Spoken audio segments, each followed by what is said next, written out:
Friends, మనం ఈరోజు apostrophe అనేటువంటి ఒక ఇంపార్టెంట్ అంశాన్ని గురించి నేర్చుకోబోతున్నాం.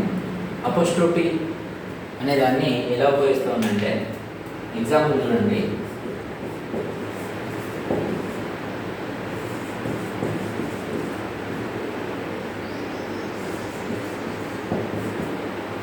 రెండు ఎగ్జాంపుల్స్లో మనకు అపోస్ట్రోఫీ ఉంది. ఇక్కడ నిత్య తర్వాత అపోస్ట్రోఫీ, ఇక్కడ డోంట్లో ఎన్ పైన ఇక్కడ అపోస్ట్రోఫీ ఉంది.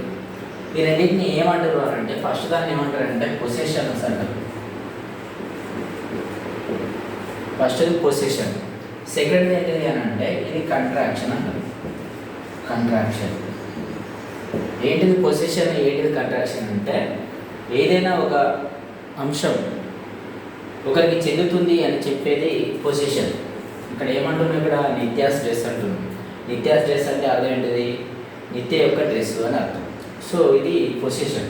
మరి ఇదేంటిది కంట్రాక్షన్ అంటే, ఎప్పుడైనా మనము కొన్ని వర్డ్స్లో కొన్ని లెటర్స్ను మనము వదిలేయాలనుకున్నప్పుడు అక్కడ మనము అపోస్ట్రోఫీ అనేది ఉపయోగిస్తాం. ఇక్కడ డోంట్ అంటే ఇక్కడ ఫుల్ ఫామ్ అంటే ఇక్కడ డు నాట్.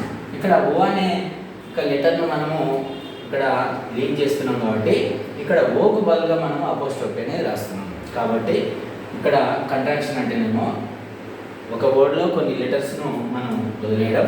ఇక్కడ పొజిషన్ అంటేనేమో ఒక అంశము ఒకరికి చెందుతుంది అని చెప్పడం. సో ఈ రెండు సందర్భాల్లో మనము ఇక్కడ అపోస్ట్రోఫీ అనే దాన్ని ఉపయోగించడం జరుగుతుంది. సో ఇది ఇంపార్టెంట్ టాపిక్, పంక్చుయేషన్ అనేటువంటి దాన్ని. పంక్చుయేషన్ అనే టాపిక్లో ఇది సబ్ టాపిక్ అన్నమాట.